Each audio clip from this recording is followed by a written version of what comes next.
Assalamualaikum warahmatullahi wabarakatuh. Sebagian besar pondok pesantren di Indonesia masih bertahan dengan sistem pendidikan lama, yang dikenal dengan pesantren tradisional atau pesantren salaf. Salah satunya adalah Pondok Pesantren At-Tauhidiyah Syekh Armia. Pondok pesantren At-Tauhidiyah berada di dua lokasi, yakni di Giren dengan jumlah santri putra dan putri sekitar 3.000, dan di Cikura sebanyak kurang lebih 400 santri putra-putri. Pondok Pesantren At-Tauhidiyah Giren, Talang, atau Cikura, Bojong, Tegal, merupakan pondok pesantren salaf yang populer serta tertua di Kabupaten Tegal. Lokasinya berada di ketinggian, tepatnya di bawah kaki Gunung Slamet, tak jauh dari kawasan wisata Guci, bertemperatur udara yang cukup dingin. Pondok Pesantren At-Tauhidiyah didirikan oleh Syekh Armia pada tahun 1880, di Desa Cikura, Kecamatan Bojong, Kabupaten Tegal, Provinsi Jawa Tengah. Syekh Armia merupakan putra bungsu dari Kiai Kurdi. Kakek beliau dikenal dengan nama Mbah Suraprana, tokoh yang dikenal kewaskitaannya. Sebelum Syekh Armia lahir, kakek beliau sudah pernah mengatakan kalau putra bungsu dari Kiai Kurdi ini kelak akan menjadi seorang tokoh besar dalam hal keilmuan dan kewalian. Syekh Armia lahir di Cikura, Tegal, sekitar tahun 1830-an. Tidak lama setelah kelahiran beliau, ayahnya, Kiai Kurdi, meninggal dunia. Ada cerita bahwa semasa kecil, Syekh Armia tinggal bersama paman dan bibinya. Kegiatan sehari-hari beliau mencari rumput dan kayu bakar di hutan untuk kebutuhan sehari-hari. Hal itu terus berlanjut sampai beliau dewasa. Suatu hari dikala sedang mencari rumput dan kayu bakar di tengah hutan, beliau mendengar suara lantunan ayat Al-Quran. Setelah didekati, ternyata suara itu berasal dari seorang laki-laki yang sedang duduk di atas batu. Dengan tenang beliau lama terdiam menikmati keindahan lantunan ayat-ayat suci itu. Dari pengalaman itu, muncullah keinginan dalam hati beliau untuk menuntut ilmu agama.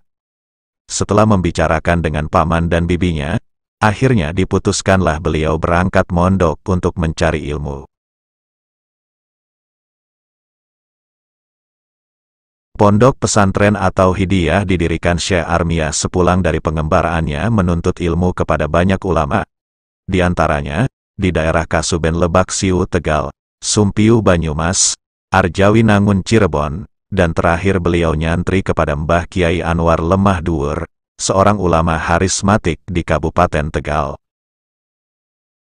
Bermula dari Syekh Armia mengajarkan ilmunya kepada para pengembala, beliau mengawali pengajarannya di pondok kecil. Mereka diajari tentang tata cara sholat dan bacaan Al-Quran. Pada saat itu belum ada alat tulis. Sistem pembelajarannya masih menggunakan metode menghafal, di mana santri menghafal ayat-ayat Al-Quran, kitab-kitab seperti Syafinah, Kifayatul Awam, Sanusiyah, dan kitab lainnya. Seiring dengan berjalannya waktu, orang-orang dari berbagai desa sekitar mulai berdatangan mengikuti pengajian beliau. Selanjutnya Syekh Armia mendirikan sebuah masjid yang dibuat dari panggung kayu. Masjid ini merupakan yang pertama ada di Tegal Selatan dan Pemalang Selatan. Masjid kedua yang beliau bangun terletak di Pasar Jatinegara, Kabupaten Tegal.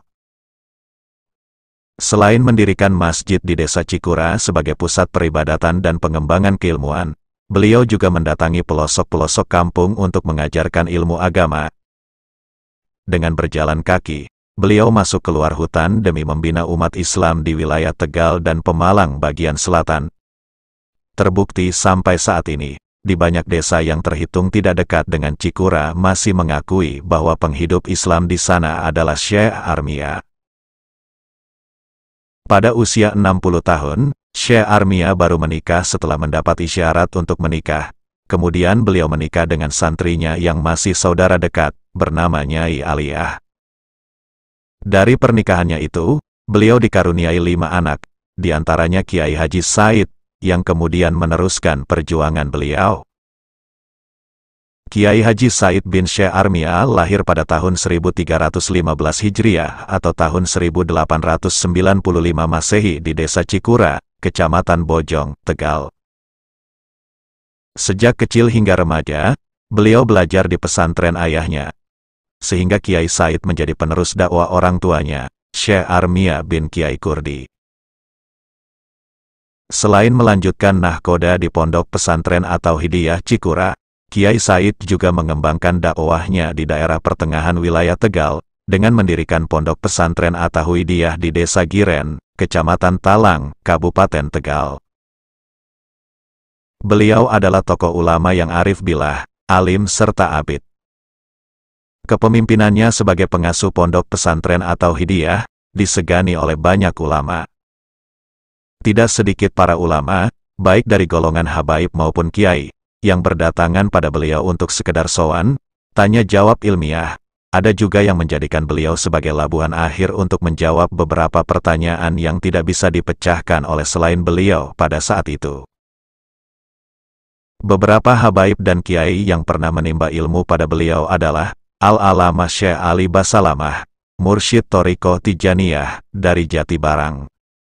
Al-Habib Muhammad Lutfi bin Ali bin Hashim bin Yahya, Pekalongan. Al-Habib Abdurrahman bin Abdullah bin Abdul Qadir bin Ahmad bil Faqih, Malang. Kiai Haji Barmawi, Tegalwangi. Kiai Mansyur, Kalimati. Kiai Haji Dimyati, Comal. Kiai Haji Abdul Malik, Babakan. Habib Abdullah, Pasuruan. Habib Salim bin Jindan, Jakarta. Habib Ali bin Husain Al-Atos, Jakarta. Habib Ali bin Abdurrahman Al-Habsyi, Kuitang, Jakarta, dan masih banyak lagi santri-santri beliau.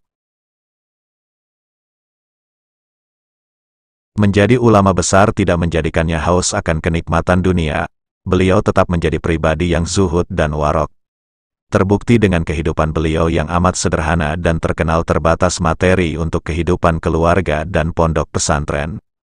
Sekelas Kiai Said, jika mengharapkan fasilitas dari pemerintah daerah Kabupaten Tegal, atau bantuan dari murid-murid beliau, tentulah tidak sulit. Akan tetapi, hal tersebut tidak dimanfaatkan oleh Kiai Said. Beliau lebih mengaplikasikan apa yang diajarkan terhadap santri-santrinya, diterapkan juga pada kehidupan dirinya, istri, dan keluarganya. Hikayat yang sudah membumi di kalangan pesantren, bahwa karena keterbatasan dalam finansial untuk membiayai kebutuhan keluarga dan pondoknya, sang istri saat berada di tempat cucian, melamun sambil memegang gayung untuk mengambil air dari dalam kolam.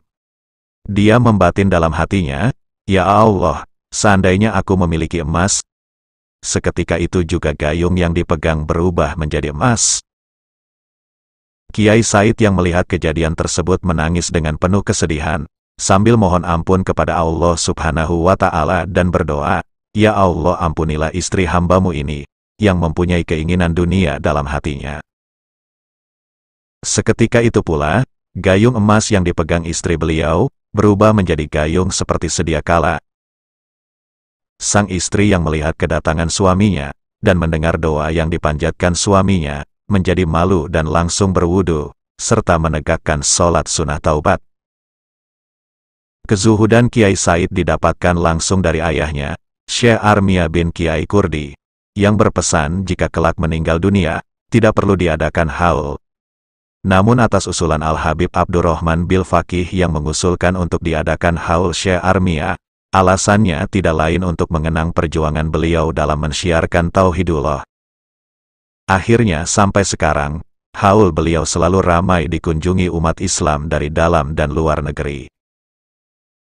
Kemakrifatan Kiai Said kepada Allah Subhanahu wa Ta'ala diakui juga oleh para mursyid thariqah. Salah satunya, Al-Alamah Syekh Ali Basalamah, Mursyid Thariqah Tijaniyah, yang saat bersilaturahmi mendapati, dengan penglihatan batin, Kiai Said sedang mengajarkan kitab Umul Barohin kepada santri-santrinya. Beliau didampingi oleh Sayyidul Wujud Baginda Nabi Agung Muhammad Sallallahu Alaihi Wasallam di sebelah kanan, dan Asy-Syaikh Abi Abdillah Muhammad bin Yusuf As-Sanusi radhiyallahu anhu di sebelah kiri. Kiai Said adalah orang yang ahli dalam segala bidang ilmu agama, bukan hanya tauhid saja. Terbukti, pada suatu saat beliau pernah diundang dalam acara pembagian waris. Hadirlah beliau pada tempat tersebut, kemudian berlangsung pulalah pembagian warisan itu. Kiai Said Armia dalam menyebarkan serta melestarikan ajarannya, sebagai perwujudan cinta kasih beliau pada orang-orang awam dalam rangka mengentaskan kebodohan, apalagi kebodohan dalam masalah akidah, beliau sendiri menulis beberapa kitab tauhid. Di antaranya kitab Taklimul Mubtadi'in fi Aqaiduddin Juz 1 dan Juz 2, yang populer dengan sebutan kitab Risalah Al-Awal dan Risalah As-Sani.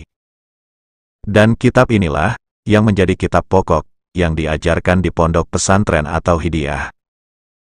Ilmu tauhid yang dipelajari dikhususkan pada aqaid 50, yaitu 20 sifat wajib bagi Allah, 20 sifat mustahil bagi Allah, 1 sifat jais bagi Allah, 4 sifat wajib bagi Rasul, 4 sifat mustahil bagi Rasul, dan 1 sifat jais bagi Rasul.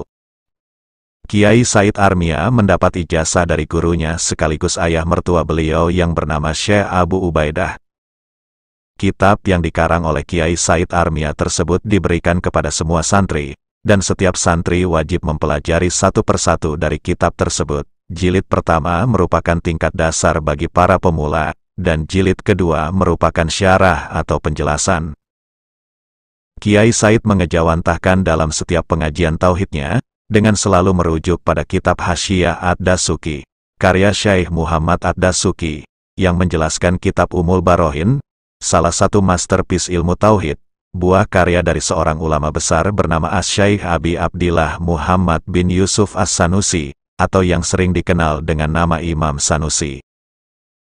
Pengajaran di pondok pesantren atau hidiyah yang sangat menonjol adalah pengajaran mengenai tauhid. Pemikiran tauhidnya berdasarkan Abu Hasan Al-Az'ari dan Abu Mansyur Al-Maturidi. Kurikulum yang diajarkan di pondok pesantren atau hidiyah lebih dominan pada pematangan akidah yang bercorak Ahlus Sunnah wal Jamaah. Selain ilmu tauhid, santri-santri di pondok pesantren atau hidiyah juga mempelajari banyak disiplin ilmu, dari mulai ilmu tasawuf, fikih, nahwu, shorof, tajwid, tafsir, hadis, mantik, dan ilmu falak. Jenjang pendidikan untuk santri mukim yaitu ibtidaiyah, sanawiyah, aliyah, kejar paket, dan sekolah tinggi keguruan dan ilmu pendidikan, STKIP. Bagi santri non-mukim, jenjang pendidikan yang diadakan mulai playgroup, awaliyah, wusto, dan ulia. Pembinaan akhlak terhadap masyarakat juga disentuh oleh pondok pesantren atau hidiyah, dengan mengadakan pengajian umum tiap malam Ahad dan malam Kamis di Giren, sedangkan tiap malam Selasa dan malam Jumat di atau hidiyah Cikura. Pengajian rutin tahunan, dilakukan tiap tanggal 20 Rojab, Haul Kiai Haji Said bin Syekh Armia, dan tanggal 27 Muharram, Haul Syekh Armia bin Kiai Kurdi.